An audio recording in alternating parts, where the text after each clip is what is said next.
वासांसि जीर्णानि यथा विहाय नवानि गृह्णाति नरोपराणि तथा शरीराणि विहाय जीर्णान् यन्यानि संयाति नवानि देहि।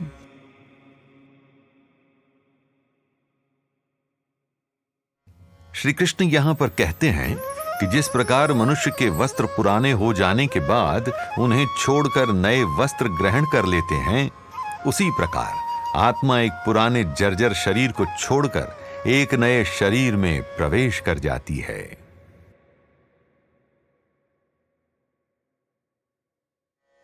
कदाचित अर्जुन के मन में यह विचार उठ रहा हो कि अगर यह मान भी लिया जाए कि आत्मा नहीं मरती, किंतु वो आत्मा जिस शरीर में रहती है उसका आनंद तो अवश्य लेती है ना। ऐसे में उस शरीर के नाश से आत्मा को भी तो दुख होगा। इसी प्रकार के विचार का ही उत्तर है कि आत्मा के लिए यह शरीर तो केवल एक वस्त्र मात्र है।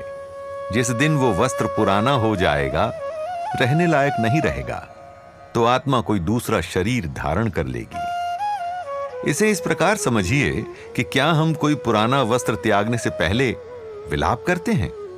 अगर हम सोचें तो हमें तो नए वस्त्र धारण करते समय ही पता होता है कि एक दिन आएगा जब ये वस्त्र पुराने हो जाएंगे, कदाचित फट जाएंगे, पहनने योग्य नहीं रहेंगे।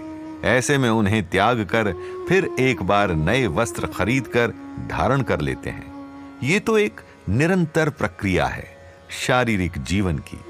उसी प्रकार ये सोचना कि आत्मा किसी शरीर के लिए विलाप करेगी, ये गलत होगा। आत्मा तो केवल एक शरीर को छोड़ दूसरा धारण कर लेगी।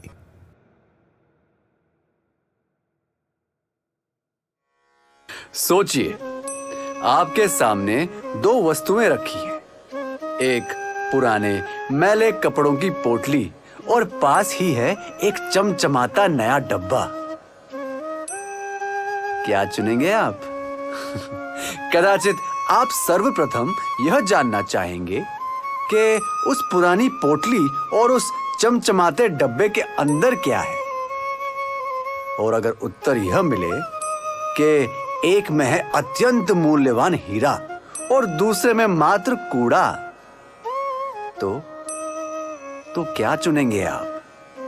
डब्बे को छोड़ आप केवल यह जानना चाहेंगे कि हीरा किसमें है, क्योंकि ये अंतर नहीं पड़ता कि बाहरी आवरण कैसा है, क्योंकि असली मूल्य तो अंदर रखे हीरे का है, बाहरी आवरण का नहीं। असली अस्तित्व आत्मा का है, बाहरी शरीर का नहीं। जो अंदर है वो महत्वपूर्ण है। परंतु क्या हम इसका पालन करते हैं? हम अपनी शारीरिक सुंदरता के प्रति, बाहरी वस्त्रों के प्रति झुकाव रखते हैं, अंदर की आत्मा को भूल जाते हैं।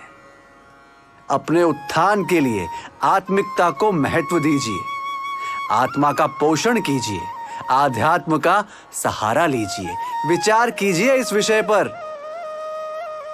अपने अंदर के हीरे को तराशिए, वो ही सर्वाधिक मूल्यवान है।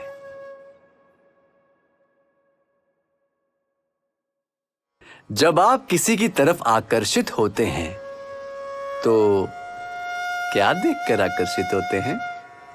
उनकी वेशभूषा, उनकी सुंदरता, उनका बाहरी आचरण, है ना?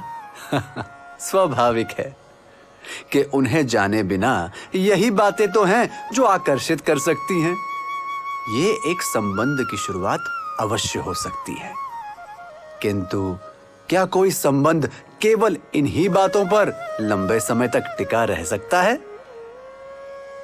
नहीं ना।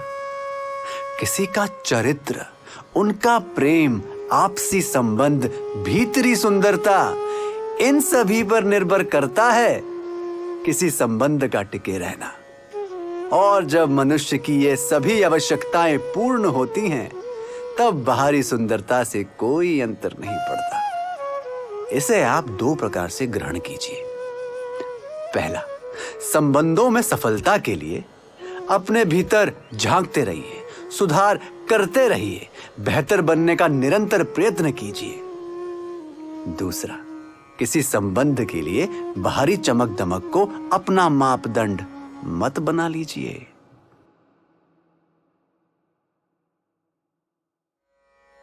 जिस प्रकार अंदर निवास कर रही आत्मा शरीर से अधिक महत्वपूर्ण है, उसी प्रकार भीतर का व्यक्तित्व बाहरी वस्त्रों से अधिक महत्वपूर्ण है। वस्त्रों की बात की जाए तो सांसारिक जीवन में हम दो प्रकार के वस्त्र पहनते हैं, कुछ कपड़े के बने हुए और कुछ हमारी बातों के बने। कपड़े के बने वस्त्र अपने शरीर को प्रस्तुत करने के लिए, बातों के बने वस्त्र तर्क अपनी सोच को प्रस्तुत करने के लिए।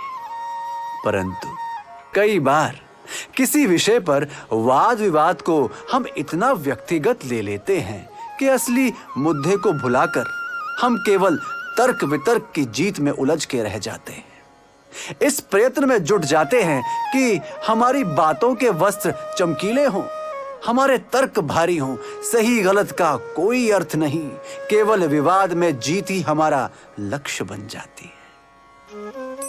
ये अहंकार का संकेत है। जहां हम सीखने के बजाय केवल सिखाने के इच्छुक हो, हम क्या सही है इसकी खोज छोड़कर हम सही हैं केवल यह सिद्ध करने में जुट जाए,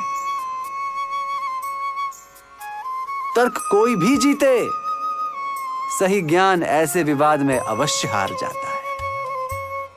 सुनिए अधिक, समझिए अधिक, बोलिए कम, और जितना भी बोलेंगे विषय के हित में बोलिए, आपसी ज्ञान वर्धन के लिए बोलिए, हार जीत के लिए नहीं। यह सोच आपको व्यवसायिक जीवन में भी सहायता करेगी। संबंध सुधरेंगे और व्यक्तित्व निखरेगा।